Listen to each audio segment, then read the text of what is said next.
Next,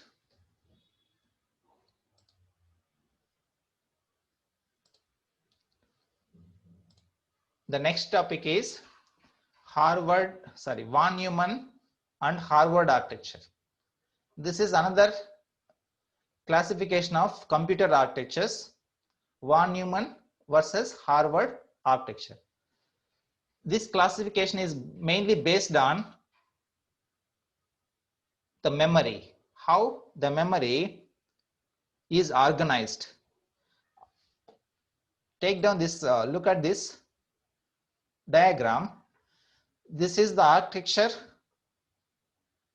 used in von Neumann, whereas this is the architecture in Harvard machine or Harvard computers. If you see here, in the this is the CPU, this is IO devices,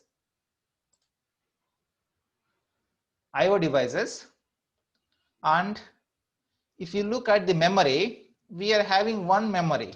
It is just one memory, one and the only memory, in which we have data and code. Both data and code are, code means program code, data means the data that is needed to process,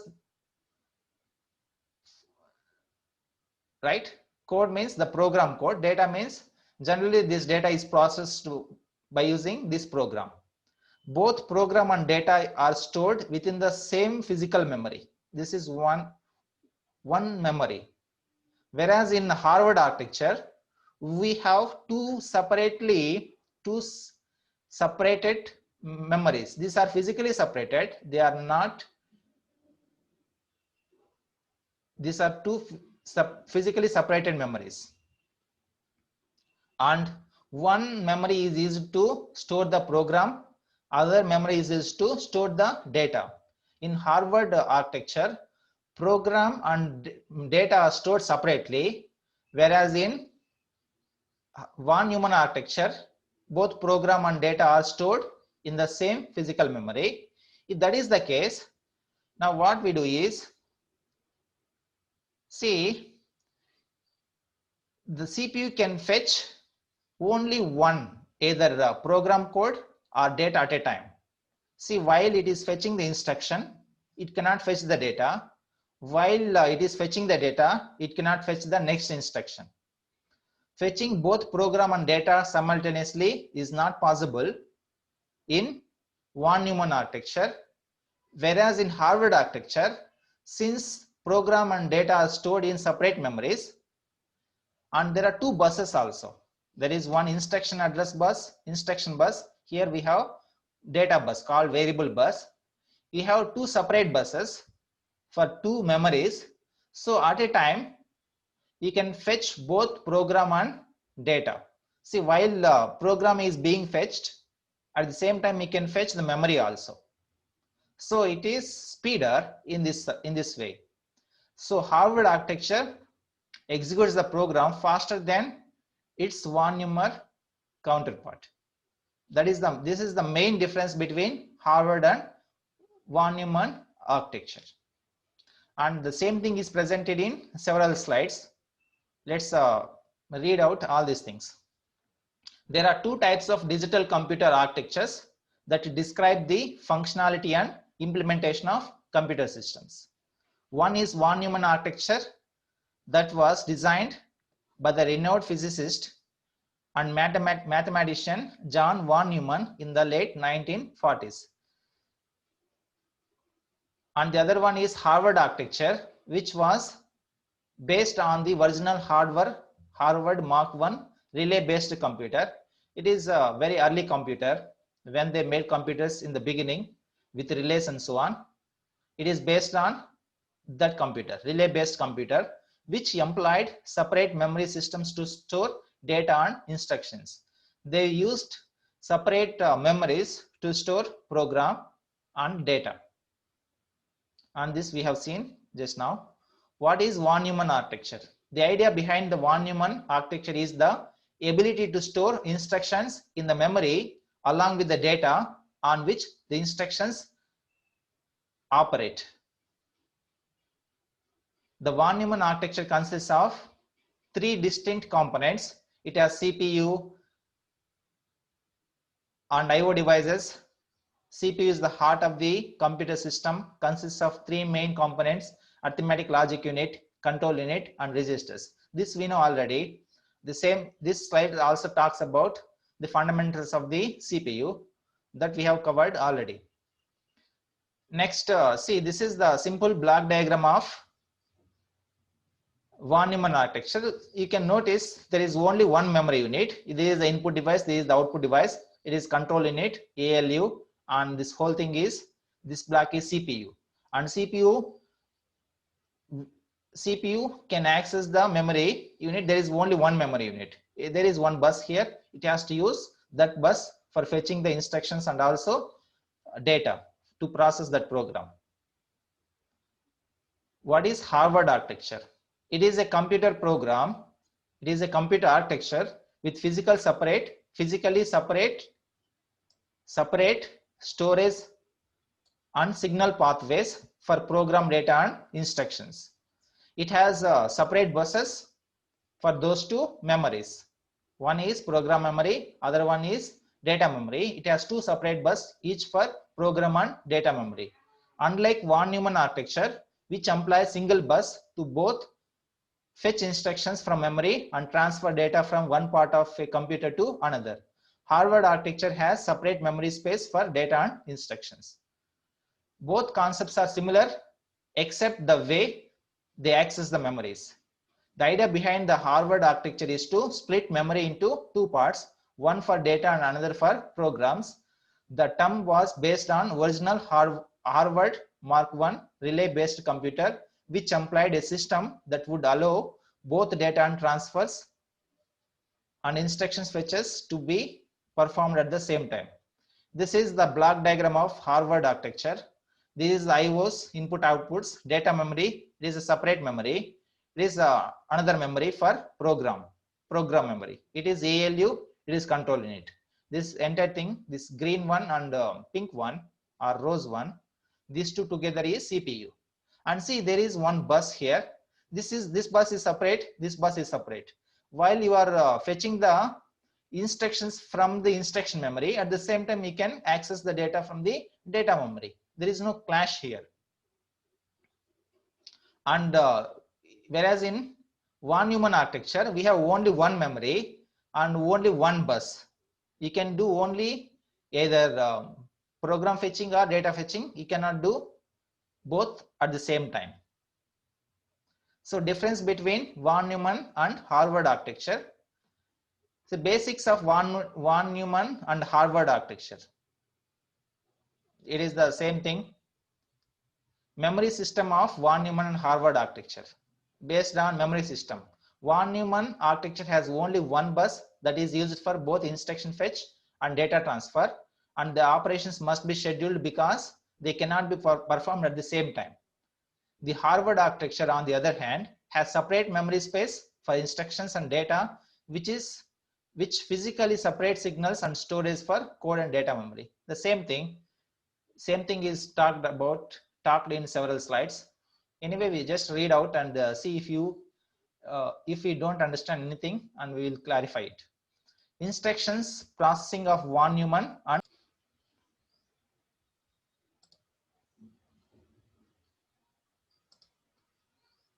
so in von Neumann architecture, the processing unit would need 2 clock cycles to complete an instruction. Why so?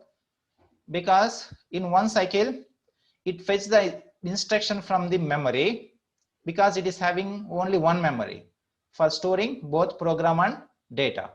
In the next clock cycle, it fetches the data that is needed, that is required for processing. So it takes 2 clock cycles. In the processor fetches the instruction from memory in the first cycle and decodes it, and then the data is taken from the memory in the second cycle. Whereas in the Harvard architecture, the processing unit can complete an instruction in one cycle if appropriate pipelining strategies are used. Let's say in Harvard architecture, it has 2 separate memories and also 2 separate buses. you can fetch instruction and the corresponding data in only one cycle.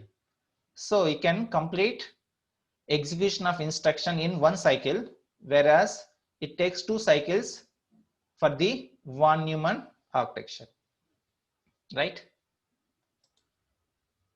Next, cost of von Neumann and Harvard architectures. Coming to the cost, which is more economical, which is more expensive. What do you think? Which architecture is more expensive? Is it von Neumann or Harvard architecture? Obviously, it is Harvard architecture because we have 2 memories, whereas in von Neumann architecture we have only one memory, and we have only one bus in von Neumann architecture, whereas in Harvard architectures we have 2 buses, each for program memory and data memory. To handle those 2 buses, you need additional hardware or complex hardware. To handle all the 2 buses, your hardware is not that much complex in von Neumann architecture. So as instructions and data use the same bus system in von Neumann architecture, it simplifies the design and development of the control unit. Your control unit need not be that complex in von Neumann architecture, which eventually brings down the production cost to minimal. Whereas development of control unit in the Harvard architecture is more expensive than the former because complex architecture that employs 2 buses for instructions and data. Use of von Neumann and Harvard architectures.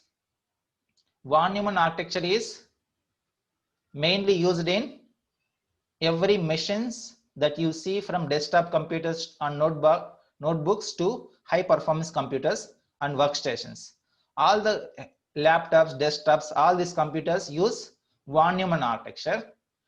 We are using laptops, all these things, they use von Neumann architectures, whereas Harvard architecture is a fairly new concept used primarily in microcontrollers and DSP processors. The processors which are used in smartphones and in TVs, all such processors, they use Harvard architecture. All the computers they use, big computers, they use von Neumann, whereas microcontrollers used in gadgets, they use what architecture? Harvard architecture. In this table, we have differentiation between Harvard and von Neumann. The left one is von Neumann architecture, the right one is the Harvard. We have no labels here. The left one is the von Neumann architecture, right one is the Harvard architecture. It is a theoretical design based on the stored program computer concept. It is a modern computer architecture based on Harvard Mark I relay based computer model. This was model which was introduced in earlier days. Based on this, we have a separate memory for program and data, whereas here we use same memory to store both program and data. It uses same physical memory address for instructions and data.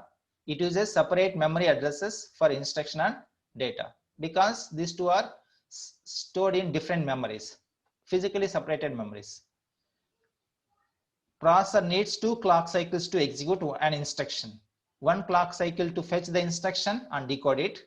Another clock cycle is to fetch the data from the memory.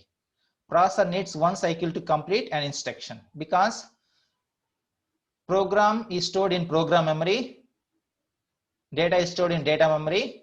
Those two have separate buses. At the same time, you can access both. There is no clash here. If you try to do so, you cannot do it properly. Simpler control unit design and development of one is cheaper and faster. Here, your control unit is very simple because you don't have separate memories and separate buses, and you don't need any complex control unit to fetch the instructions from those 2 instructions and data from those 2 buses. There is only one bus, whereas here there are 2 separate buses. You need a complex control unit to handle those two buses. Controlling it for two buses is more complicated, which adds to the development cost. So eventually the cost of the processor of this architecture also increases. Data transfers and instruction fetches cannot be performed simultaneously. Data transfer and instruction fetches cannot be performed simultaneously. Data transfers and instruction fetches can be performed at the same time. Used in personal computers, laptops, and workstations, whereas used in microcontrollers and signal processors. So this here